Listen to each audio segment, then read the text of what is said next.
How to change Duolingo language. Welcome back to the channel, and let's start with this tutorial. In order to change your language in your Duolingo application, launch your application first and foremost. Make sure that you are logged into your account. In your left hand corner, you will see a flag icon that signifies the language preference. Tap on it, then select plus sign icon next to it. Now in here you can select any language that you prefer to change into.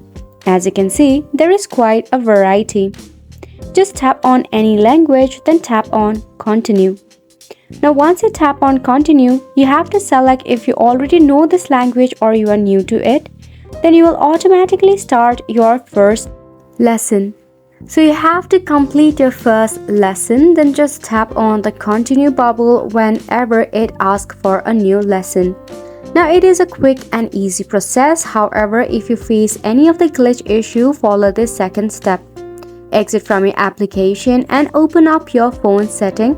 Scroll down and tap on apps and head to all apps. From here, tap on the search icon and search for Duolingo. Force stop it and head to storage and cache to clear up the cache. This will fix any bug or glitch issue, and you can repeat the process of adding a new course or a language. And that is all for this video as well. Thank you so much for tuning in.